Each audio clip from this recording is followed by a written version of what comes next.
having this discussion about drug abuse and illicit trafficking.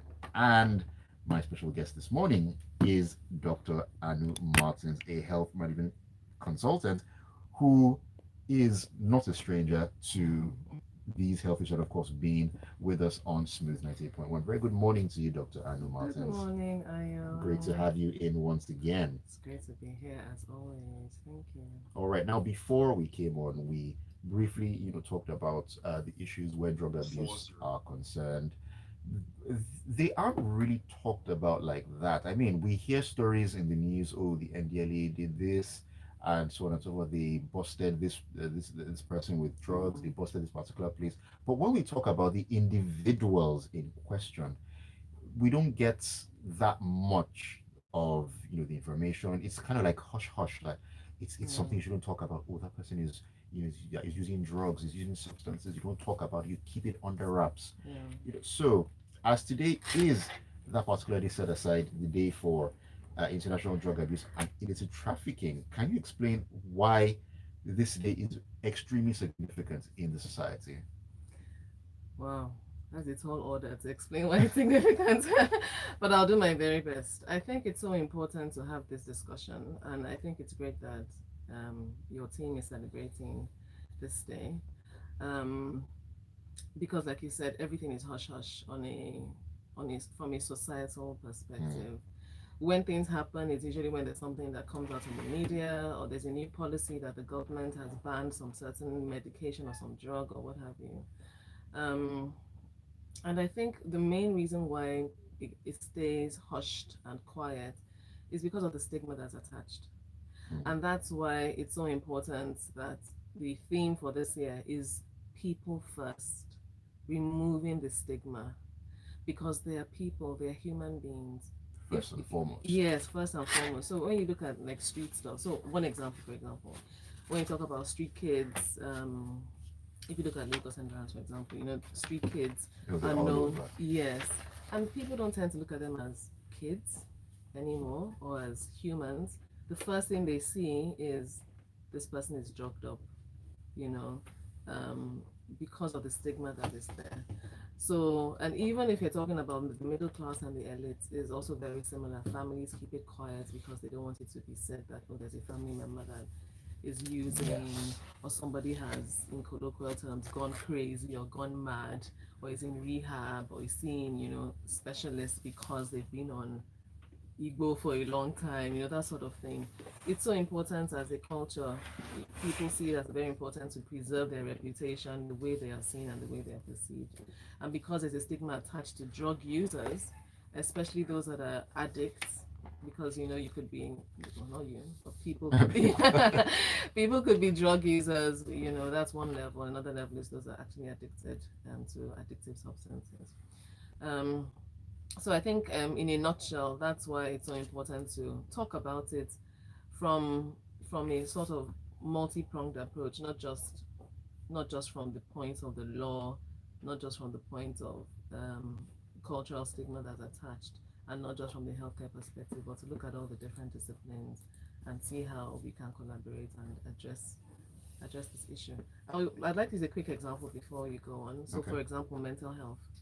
So if you think about it, in the last decade, or maybe a decade ago or 15 years ago, nobody really talked about mental health. We talked about depression once in a That while. was also a taboo It subject. was because there's a lot of stigma attached to it. But now people are very comfortable to say, hey, I need to take care of my mental health and not just my physical health. Governments and public health bodies and entities all talk about public health. Individuals talk about mental health. Individuals all talk about mental health. So, and that's because the stigma was lifted or was addressed. It's still not perfectly addressed, but it has been addressed. So the same thing with those that use substances, those that become addicted, those that abuse drugs. It's very important to see them first as people, to remove the stigma that is attached to it, so that we can then begin to properly address the underlying concerns. Now, speaking of these underlying concerns, um, different people use different substances and different drugs for different reasons. For some people, it could be for medical purposes. Mm. For other people, it could come as a result of experimentation Mm-hmm. or as a result of peer group pressure and Mm-hmm. so on and so forth. Now, you talked about dealing with the underlying issues. How exactly do we even begin to arrest this problem? Because one of the reasons, like I said earlier, prescription meds drugs Mm. are one of the problems. How does one cross from, oh, I'm using this medication the doctor prescribed for me, to I can't even function without it? How do you begin to Mm. cut out all these underlying issues and streamline and ensure that we don't get to a point where we have people who are addicted or who can't live without these substances? That's a very tough one. But I think from a healthcare perspective, if we're talking about prescription medication, um, usually there's a high level of caution that so in the first place, that's why we have things like prescription medication in the first place. It's professionals like medical doctors that should prescribe medication, and then as a profession too, pharmacists know that there are certain, like almost all, no, not almost all, there's over-the-counter medication and then there's prescription medication. So prescription medication should not even be sold or made available by a pharmacist except it's on prescription. It Okay. shouldn't be over the counter. So those are already two major checkpoints, ideally, where you can then begin to limit the access that people have to prescription medicine that can be abused. Having said that, for patients that are, being treated for some of the underlying conditions, for example, um, that could predispose people to abusing drugs. There's some mental health issues, but I'll go into something that, because I have an example of that, a personal example actually. Conditions that cause chronic pain, for Okay. example, sickle cell disease. Yes, we had a discussion about this on Thursday. Hmm. Mm. So, for example, sickle cell disease, and one of the hallmarks of having a crisis is being in pain. Mm.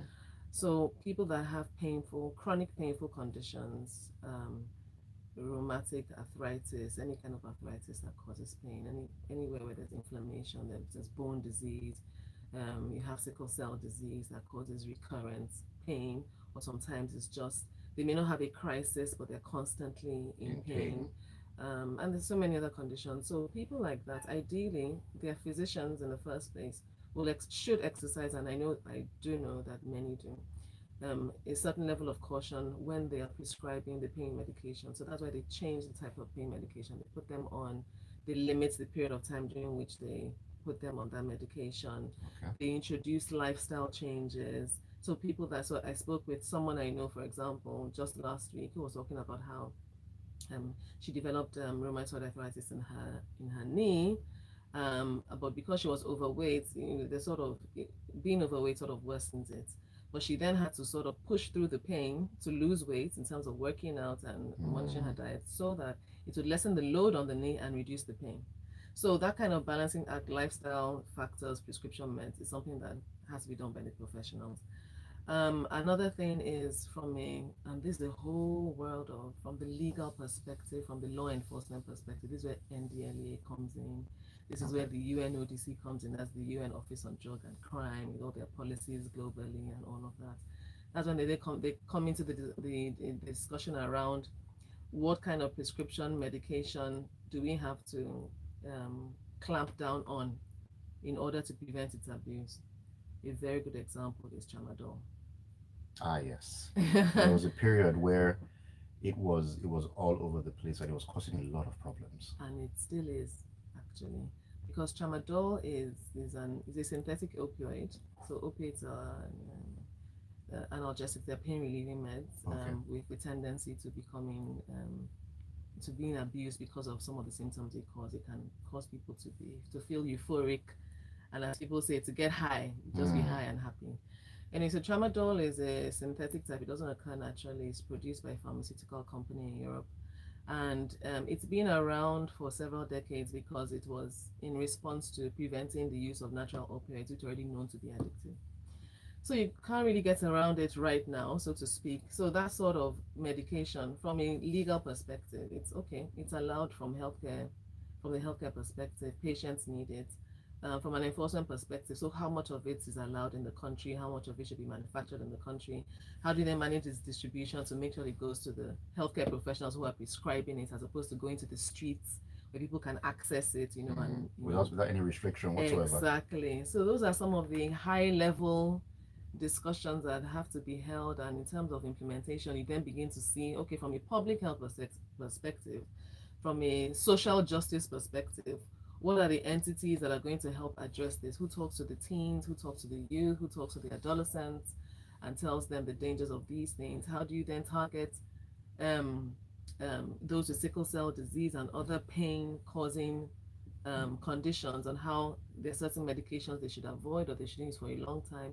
How do you target the healthcare professionals that are treating them to remind them regarding the dangers of these medications? So it's a whole lot. It is a lot to unpack, Yeah. which we will do. This is Lagos Talks on Smooth 98.1. The show continues shortly. Stay with us. And you're listening to Smooth. You people are just give each other eye. Give me eye too now. We can't give you the same eye. I know.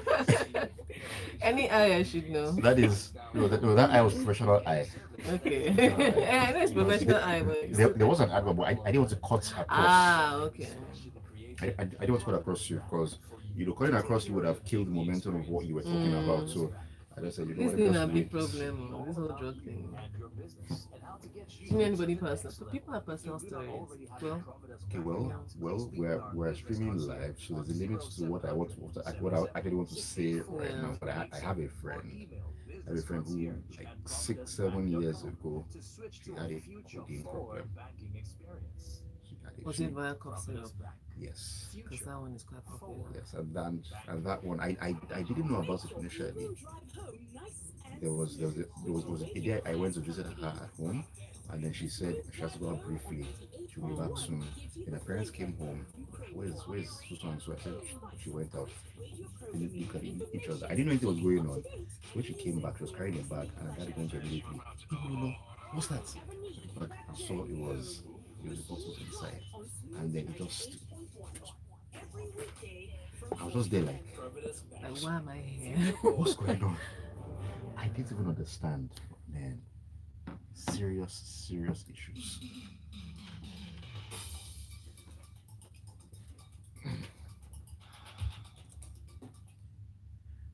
All right, welcome back. This is Lagos Talks on Smooth 98.1, and we're having a discussion this morning about drug abuse and illicit trafficking, addressing stigmatization and discrimination. You can be part of the conversation this morning. You can either send a message on WhatsApp on 0809 444 0981. You can also give us a call on 014489 and we're also streaming live on YouTube at Smooth 981 FM Lagos. And having this discussion with me is Dr. Anu Martins, who's a health management consultant, and we are dissecting this issue, shedding more light on it. As we said earlier, it tends to be a hush hush kind of situation. And of course, this theme, or the theme for this year, you're talking about putting the people first, stopping the discrimination, stopping the stigmatization as well.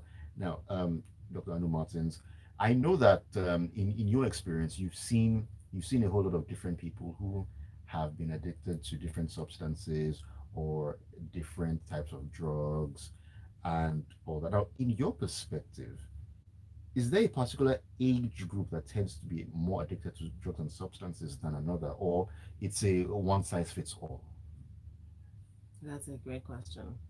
So I was looking at some statistics recently, for example, and so I'll answer the question directly, but just to let you know that they were looking at the use of various drug groups, and this was part of the World Drug Report that the UN ODC, which is the UN body for and that addresses drug abuse, produced, and they were comparing the use of medication between the ages of 15 and 16-year-old, 15 to 16, compared to 15 to 64.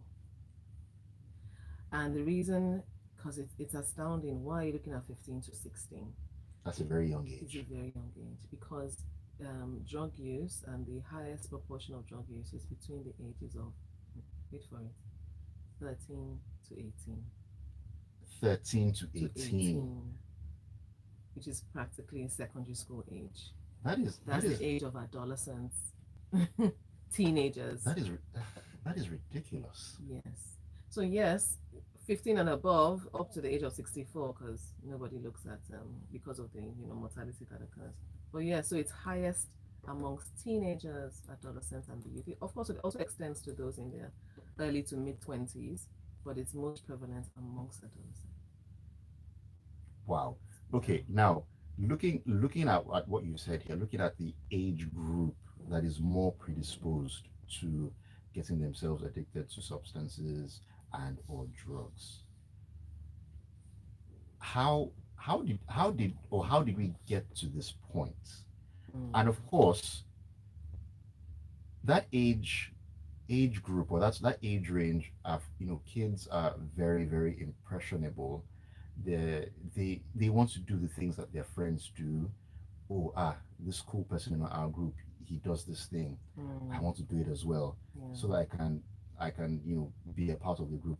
I've been there before, in a group where, oh, the cool guys in the group they're wearing a particular pair of shoes. I'm like, Mm-hmm. you get home and you tell, Mom, I need to get this particular. Yeah. You don't tell her why, Yeah. but because you know that that's what's in, you Yeah. have to get that pair of shoes as well. Yeah.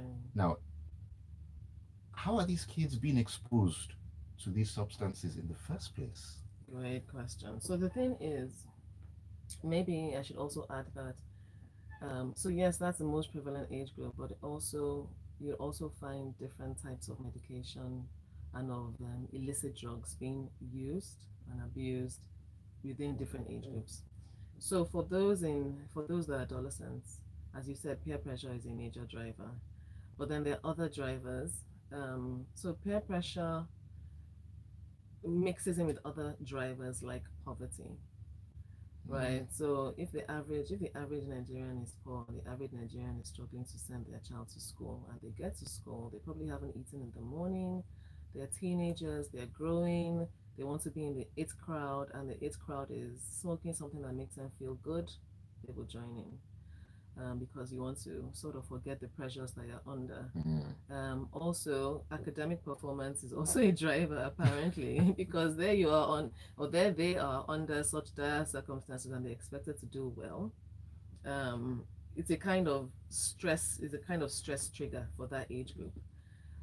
So it's a way of relieving stress. Mental health issues are also a driver because you then have people in that age group who they also deal with depression just like adults, or they deal with depressive episodes.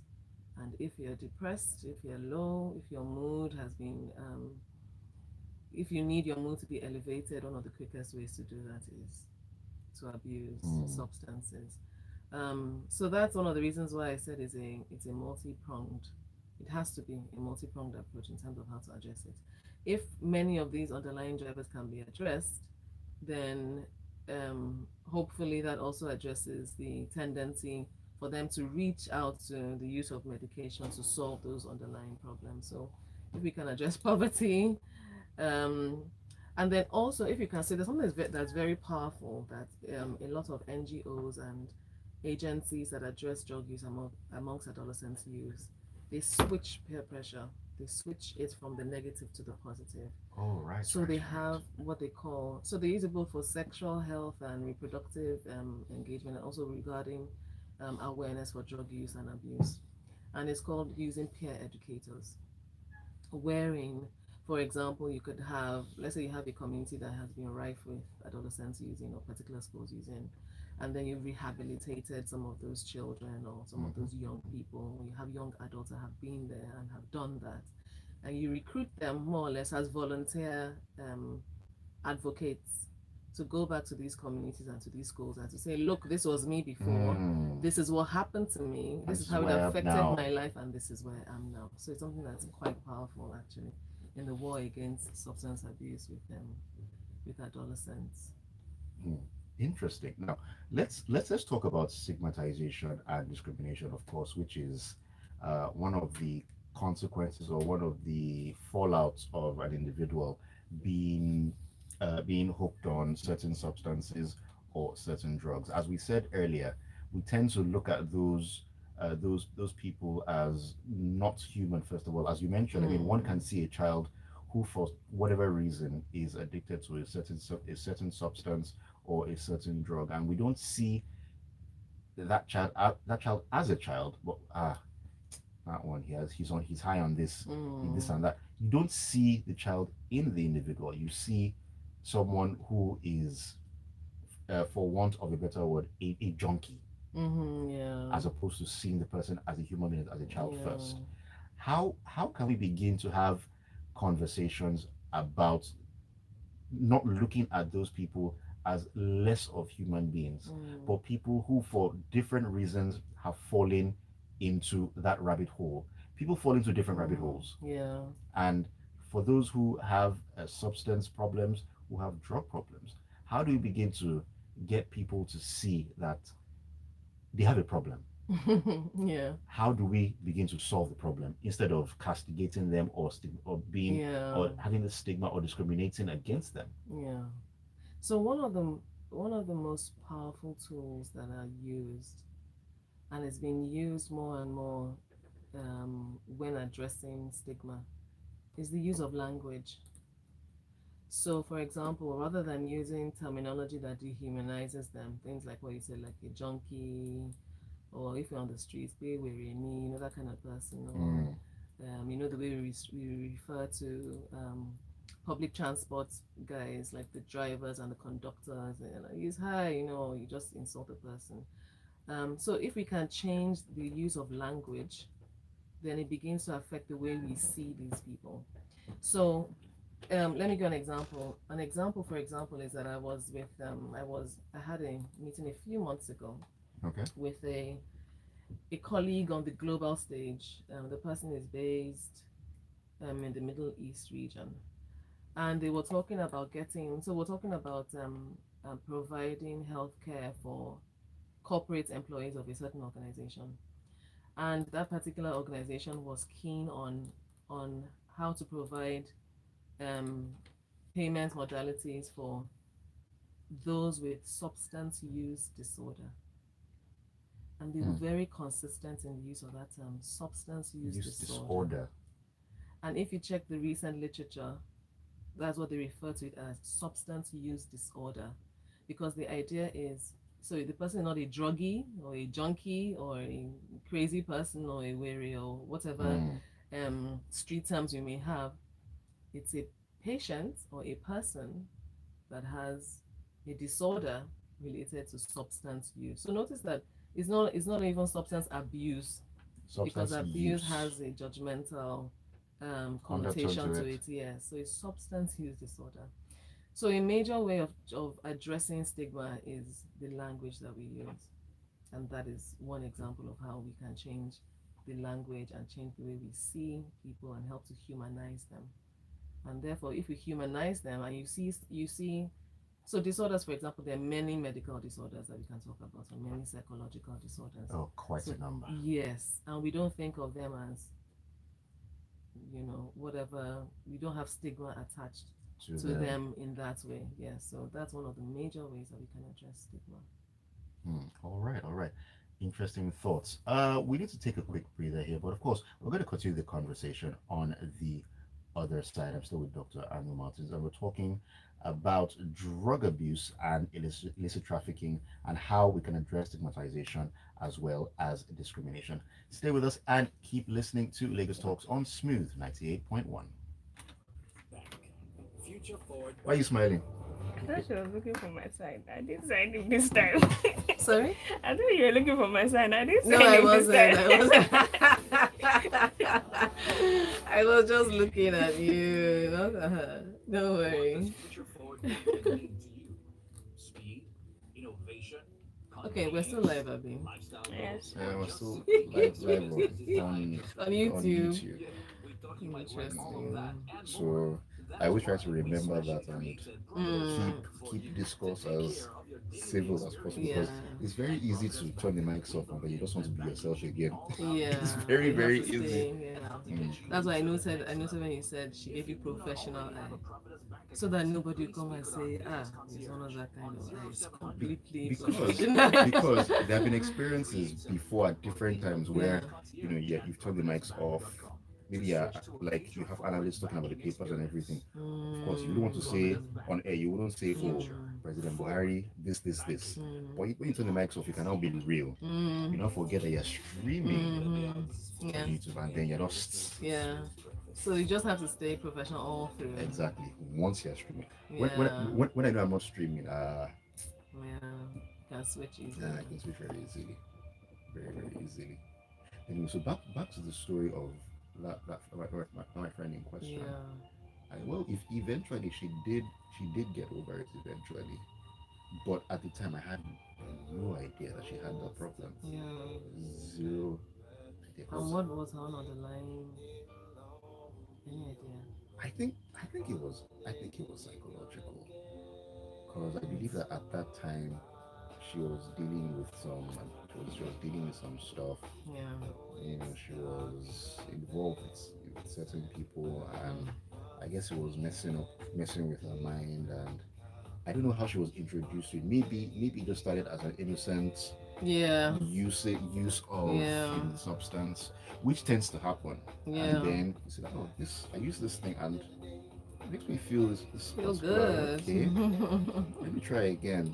Yeah. And then before you know it, you are totally dependent. I mean, she left me in the house to go and buy this thing. Yeah. She needed him, man. And it was a good opportunity, I guess, because her people weren't around. I guess she wasn't banking on them maybe getting back as soon as they did, or she Yeah. just dilly-dallied too much. Mm. Because it was afterward that I just thought back to the look they gave each other. It was a knowing look. Yes. It was a knowing That's why look. she went when her parents weren't around. That's why. So it was just very very grassroots. I had lost it. Yeah, and We need to give some of these examples. Maybe you can't because they can't trace, but I have a few examples. Like back to that sickle cell person. She died. the She pain, died from overdose. because we like I said on Smooth Health on Thursday we talked about Yeah. sickle cell. Monday was sickle cell awareness day. Okay. We talked about it and like the pain that those who are living with it go It's through. excruciating. I can't even begin to imagine the kind of Yeah. pain that they go through. Yeah. And then of course they get hooked on the painkillers because Yeah. that's what takes the pain away. Yeah. Nothing else works. Yeah. Nothing works like that. But it gets to a point where doesn't it stop working if it's So that's the problem. They begin to need it more frequently and in higher doses which can because then the body is not. which can then lead to an overdose. That's what usually leads to overdose. So the body becomes dependent on the On it. medication, and it becomes less effective the more you use it, and so they begin to seek for more in terms of frequency, in terms of dosage, and it just escalates to the point where it's an overdose. So Do we have rehab facilities in Nigeria? we have. Yaba left is one of them. Probably. You're laughing and they're quite good. I don't know why you guys are laughing. So we're talking about stigma, you guys are laughing. They're even running on the floor. Oh my god. Yaba left is this is what we're saying about stigma. See, like in medical, you know how because in medical you go through those phases because they're going from person to medical person. Remember when it was saying Yaba left, we're going to Yaba left too for psychiatry posting. And you get in there. I begin to see the human beings. It's not funny anymore. Do you get? We can laugh about it, but it's not funny anymore when you begin to see the people. Let me give an example. This one wasn't on drugs. She had some sort of I think it was manic depressive and she was in a manic episode. Anyway, so she said one of her hallucinations was that people were talking about her. Who were the people? The chickens. The chickens in her compound were talking about her. See, because we were students at that time for this particular patient. There's one of my colleagues, he almost lost, because the lecturer was like, you can't laugh at your patients, you can't do anything. But when we left, we then had a debate because we had never seen that kind of thing at that point in our lives. How can you have we didn't even know that you could have audio hallucinations. She could hear them. So anytime they were clocking or just making their, as far as she was concerned, they were talking about her. It was such a problem for her. And one of our guys almost died of laughter. He almost lost his posting because of that. So you look astounded. So that's how it is. That's how it is. Village people. These village people think people laugh about. Some people really, it's not funny. They see them, they hear them. So yeah. Come there. Love music, love life.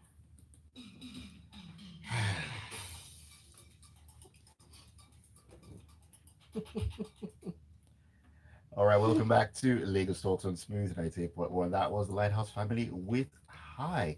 And we are talking about drug abuse and illicit trafficking, as well as addressing the stigmatization and discrimination.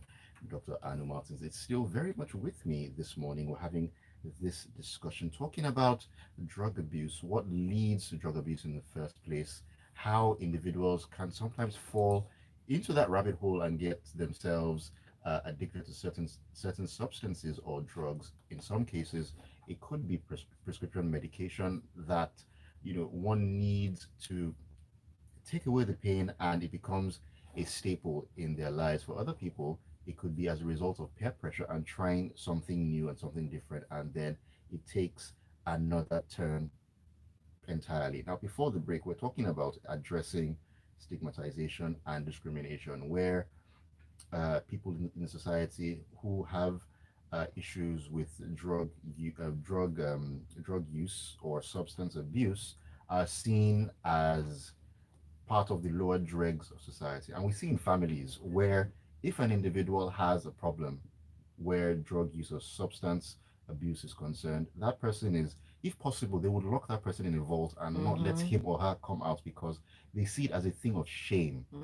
That, this person is hooked on XYZ, this person is addicted to XYZ, shaming the family and so on and so forth. How now how can we make people see that this person has a problem? Yeah. What you need to do is not to, discriminate against the person, but try and get help for the person in question. Because is it also very possible that in situations where this person is being discriminated against, this could push them even more into the habit as opposed to getting the person out of it? Yeah, definitely. Because what then happens is, um, they don't want to be seen as the person bringing shame to the family. They become more coded and more, that's why the word illicit is used. They could potentially get into criminal activity, or because they're trying to hide their use, they're trying to obtain and buy those illicit substances without the family members being aware. Um, and yes, the whole aim of campaigning for destigmatization is so that people can get help.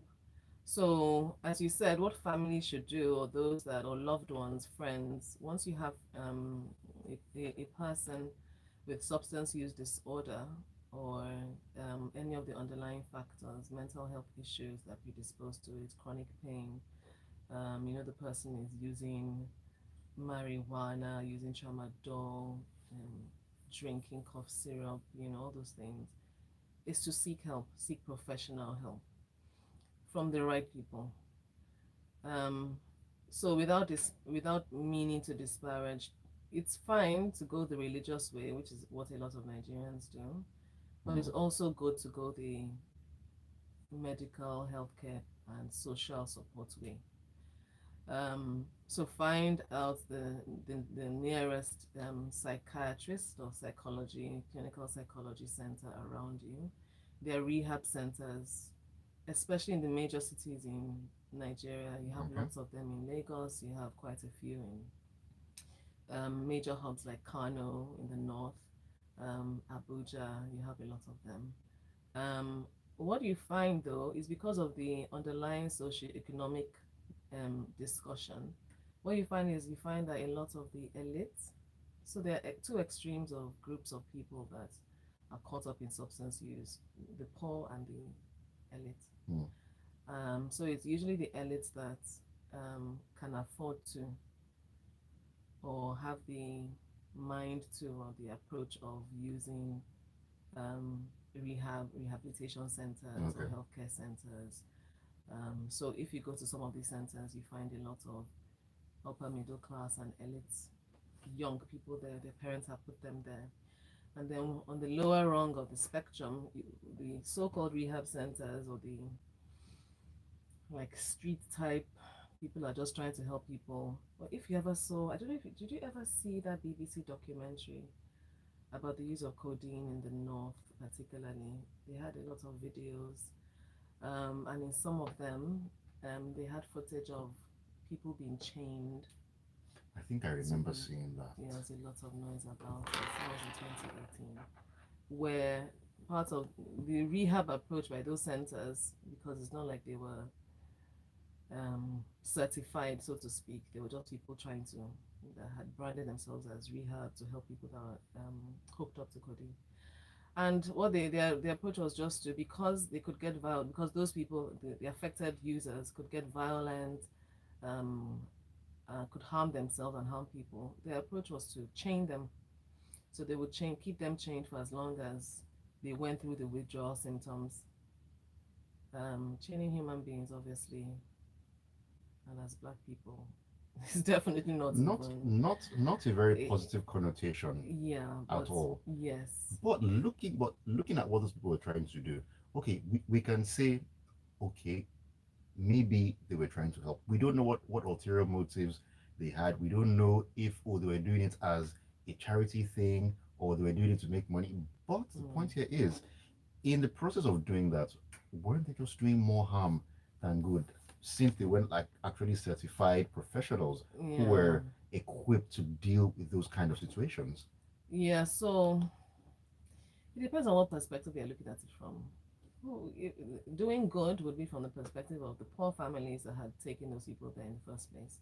So they're dropping them off there, and as far as they're concerned, they're free of the stigma of having this person with them Hmm. and bringing shame, bringing obvious shame to the family.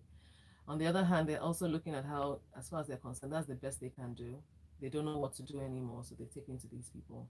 They're taking the family member to those people. So whether they chain them or what have you, if they say it's effective, then it's the best they can do. It's what they can afford, so to speak. Another silver lining, so to speak, is that this was filmed in a documentary. So at least for this particular example, what they then did was that they brought to the forefront of the drug fight what was going on in terms of if you if you're sort of ineffective at the prevention stage, if it's trafficked and people eventually start to use, in terms of the treatment stage, what then happens? What policies can you put in place to address this? It's not just addressing the trafficking and the use and the abuse, whether it's prescribed, it's not prescribed, over the counter, not over the counter. When you eventually then have people that are hooked up in substance use disorder, what kind of treatment can they get? Where do they get it? Hmm. And so this is where things like advocacy come in. This is where you have both local and international NGOs driving the agenda, trying to get government to address it as a problem. At that time, there was an immediate clampdown on cough syrup. I don't know if you're aware. There's an immediate Yes, clampdown there of, was. yeah, on lots of I remember pharmaceutical, that. yes, lots of pharmaceutical companies that produce cough syrup that has codeine. Um, all of a sudden, people are trying to find out who produces these drugs and this medication, who manufactures them, how do they distribute it. Even those companies themselves started to look closely internally at who is distributing, how are staff distributing these products, what kind of penalties do they put in place if it becomes illegal. So it's just, I think, people just doing their best, and as a society, people sort of growing with the trends and with the improvements that have come in. So if before people would just automatically use centers like that. Now they know that you have government centers, you have psychiatric hospitals, um, you have, if you can afford private, you have private rehabilitative Mm. centers.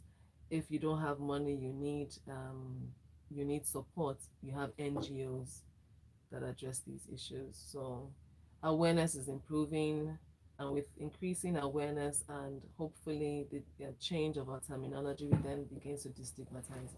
People would then begin to come out to these available legal and professional centers where Okay. they can get care. And that's the point of this kind of discussion, because as a media outfit, you're celebrating this day with the Mm. world. And the point is to improve awareness, educate people, don't, sweep things under the rug, seek for help. Very similar to the kind of advocacy that has been done over the years with mental health. That's what needs to be done consistently regarding drug use and trafficking. Now, speaking about that advocacy where drug use and trafficking is concerned, I know that in terms of what the NDLEA is doing, they're doing a really good job. Yeah. Because I remember last year they were every other day there was reports about busting a particular drug ring Yeah. and so There's on something and so that came forth. out last week. Are you aware of Aha, that? even that. So Yeah. almost every other day there's reports about the NDLEA, busting all these rings and cartels and so on and so forth. But is there enough being done at the individual level, like you said, in terms of Mm. the advocacy and the means of help to those who actually need it, like those who have Yeah. substance issues, those who have issues with addiction and so on and so forth? Do we have enough of that? Can the government do a whole lot more in that respect? Everybody can do a whole lot more. Everybody, yes, of course, the government can always do a whole lot more. And if we want to talk about what government can do, it should be from the perspective of what they can do with the healthcare system, because this is just a part of the healthcare system and social support system, right? In terms of budgeting and financing and making sure that you have the right facilities available nationwide. And also in terms of policy formulation, um, what sort of policies do they have that address? So I do think the government is doing what they can from a law enforcement perspective. That's why you have the NDLEA, which, as we all know, seems to be doing quite a good job. But from a healthcare perspective, a lot more can definitely be done, both for the healthcare sector as a whole, and then specifically for mental health, psychological, drug rehabilitation centers, um, and of course the work that they do with international and local NGOs. And then what people can do too, I think, is mostly about awareness, and to change, to address the fact that, look, these are human beings, they need help, um, and um, do what you can, do the best you can. So back to the sickle cell example that I gave earlier in the show, where um, I personally know somebody who had sickle cell disease. Fast forward a few years, she's passed away, and it was related to substance use disorder. Because of the chronic pain that she was in, she had gotten hooked on. She had gotten addicted to tramadol. Because that's what help with the pain. Yes, that was a pain medication her doctor had prescribed several times over the years.